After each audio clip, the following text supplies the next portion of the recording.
किस्त नंबर 4। दोस्तों, शुरू करने से पहले चैनल को लाजमी सब्सक्राइब कर लें। गंदी हो चुकी थी, वो अब बस हर लड़की के आभार देखता। काशिफ किश्माला से जाके मिला। फर्जी सलाम के बाद उसने किश्माला से हुस्न का तारुफ करवाया और उस छोटी सी मुलाकात का एंड हुआ और हम वापस चल पड़े। मैं काशिफ पर हैरान था कि उसने ऐसी लड़की कैसे फंसा ली।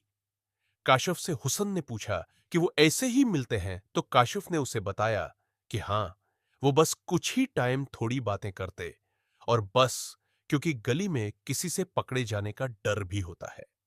वो दोनों अपने ट्यूशन सेंटर की जानिब जा रहे थे।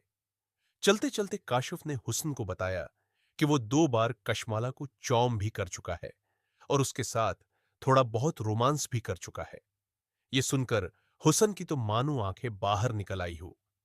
ये क्या कह रहे हो? हुसन ने हैरान होते हुए काशिफ से पूछा। काशिफ हंसते हुए बोला, भाई, तुम्हें क्या पता कि लड़की को छूने का क्या सुकून है? तुम तो पागल हो जाओ। अब हुसन के दिमाग में एक नई चीज आ चुकी थी कि अब किसी लड़की को छूना है। रोज की तरह आज भी वो खाना खाते हुए अपनी बहन ज़ैनब से कुछ खास बात नहीं कर रहा था और ज़ैनब हुसन के उस बदले रवैये से परेशान थी, मगर कुछ बोलना नहीं चाहती थी। खाना खाकर ज़ैनब अपने कमरे में चली गई और हुसन अपने बस्तर पर लेट गया। आज फिर हाथ मारने को तैयार था। हुसन अपने खेल रहा था और इसी सोच में गम था कि वो किस तरह किसी लड़की के वजूद को छू सके और सुकून ले। उसके दिमाग में आयशा ही थी और आज फिर वो अपने ख्यालों में आयशा के साथ ऐश करते करते सो गया। हुसन का कोई बड़ा भाई या रिश्तेदार न था जो उसे इन गलत चीजों से रोकता और उसे यह भी समझाता कि ऐसे कपड़ों के अंदर ही नहीं निकालते, मगर वो तो बस अपनी मुस्ती में मस्त था। अगला दिन भी मामूल की तरह था। हुसन स्कूल जा चुका था और उसकी बड़ी बहन ज़ैनब उसके कपड़े बाथरूम से उठाकर उसके कमरे में रख आई। जैसे ही वो सहन में पहुंची, उसे कुछ ख्याल आया और वो भाई के कमरे में दोबारा पलट गई। ज़ैनब ये जानना चाहती थी कि कहीं आज भी तो भाई के कपड़े में गुंदगी तो नहीं। जब उसने कपड़े देखे तो वही हुआ। सामने का एक बड़ा धब्बा लगा हुआ था। ज़ैनब हुसन के कपड़े उठाए वॉशरूम में आ बैठी। आज फिर उसका दिल उसके धब्बे को देखकर खराब हो रहा था। वो आज फिर उसे अपनी नाक पर लगा के सूंघने लगी और उसे एक अजीब सी लज्जत मिलने लगी।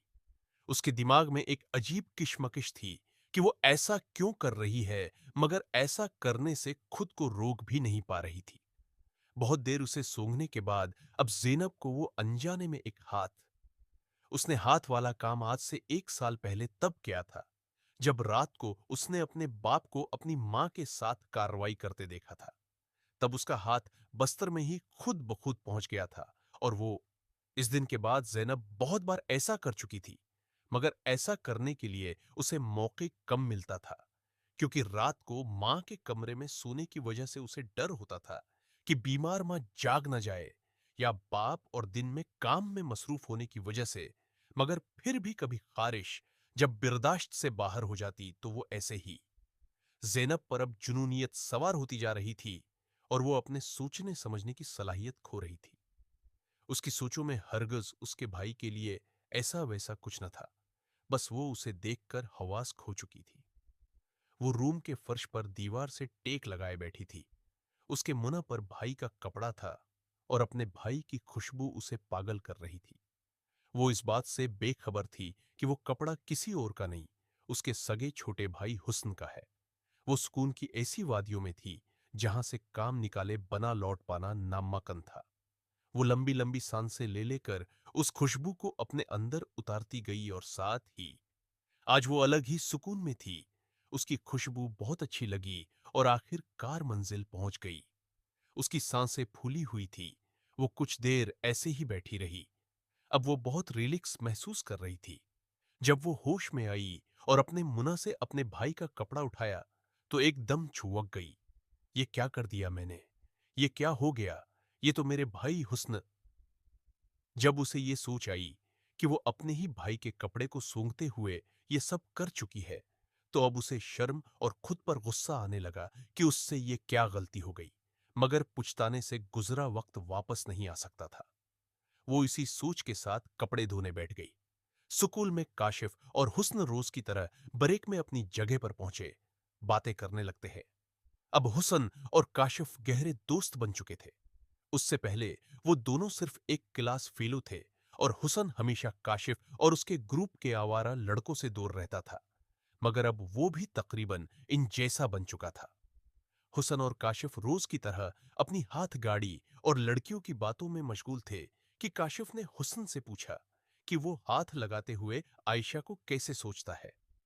हुसन, जिसने आज तक ये सब आंखों से न देखा था, बोलने लगा कि वो आयशा को उसके गालों पर प्यार देते हुए, और वो ये जानता था और उसने ये भी बता दिया, मगर उसने कभी रियल में करते किसी को नहीं देखा था कि कैसे करते हैं, और अपनी ये बात भी काशिफ को बताई।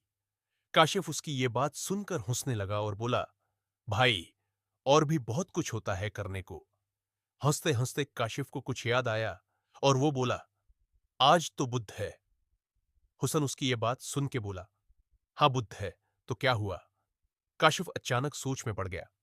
हुसन उसे सोचों में डूबा देखकर उससे पूछने लगा, मगर काशिफ उसे बताने से कुतरा रहा था, और फिर हुसन के बेतहाशा इसरार पर बोला कि यार, मैंने तुम्हें बताया था ना कि हम कभी कभी अहमद के घर जाकर फिल्म यानी वो वीडियो देखते हैं।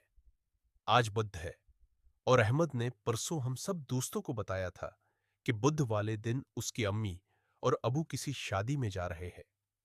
मैंने उनके साथ न जाने का कहा है था कि हम दोस्त मिल के फिल्म देख सके, और आज छुट्टी के बाद मुझे इधर जाना है। तुम्हें भी लेके जाता पर मेरे दोस्त नहीं मानेंगे, क्योंकि हम दोस्त अपने ग्रुप के सिवा इस तरह किसी को नहीं लेके जाते। काशिफ की ये बात सुनकर हुसन जिस्तजू में आकर काशिफ की मनते करने लगा कि वो उसे भी साथ लेके जाए। काशिफ ने हुसन को कहा कि छुट्टी के वक्त वो अहमद और बाकी ग्रुप के दोस्तों से बात करेगा। हुसन को अब बेसब्री से छुट्टी का इंतजार था।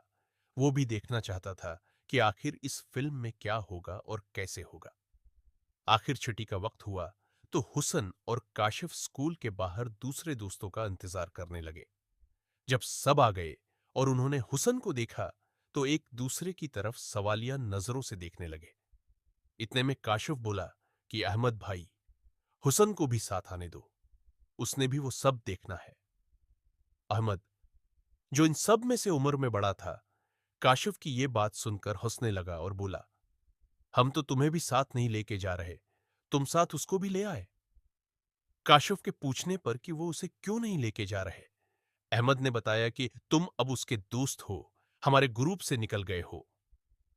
यह सुनकर काशिफ अहमद की मनते करने लगा। अब हुसन भी उसका साथ दे रहा था। आखिर अहमद मान गया और वो सब अहमद, हुसन, काशिफ और उनके दो दोस्त अहमद के घर की तरफ चल पड़े। रास्ते में अहमद ने हुसन को कोहनी मारते हुए मुजाहिया अंदाज में पूछा, पहली बार देखोगे क्या?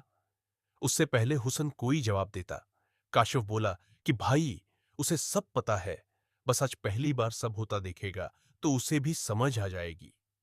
हम सब अहमद के घर से थोड़ा दूर खड़े होकर इंतजार करने लगे कि अहमद घर जाए और उसके अम्मी अबू शादी के लिए निकल जाए। अहमद घर चला गया। कुछ देर बाद हमने गाड़ी पर उसकी मां और बाप को जाते देखा। हम उसके घर से थोड़ा दूर खड़े थे। इतने में अहमद ने भी इशारे से बुलाया और हम सब उसके घर चले गए। अहमद का घर बहुत बड़ा और आलीशान था। उसके अबू एक ठेकेदार थे और उनका अहमद अकुल्लुता बेटा था। वो फिल्में उसके अबू की थी, जो वो भी ऐसे कभी कभी चलाकर देखता। खैर, सब दोस्त टीवी के सामने बैठ गए और अहमद ने डिसक लगाकर फिल्म चला दी। हुसन का ये पहली बार था। वो बहुत जुस्तजू में था। फिल्म चली तो एक गंजा लड़का किसी खूबसूरत सी लड़की को बैठाए कहीं जा रहा था। बातें इंग्लिश में थी जो किसी को समझ में नहीं आ रही थी। हुसन को अभी तक ये सब नॉर्मल लग रहा था कि यह तो किसी नॉर्मल सी फिल्म है, मगर वो शौक से देख रहा था क्योंकि उसे वैसे भी टीवी कम देखने को मिलता था। थोड़ी देर बाद वो गंजा अंग्रेज लड़की को किसी घर में ले जाता है।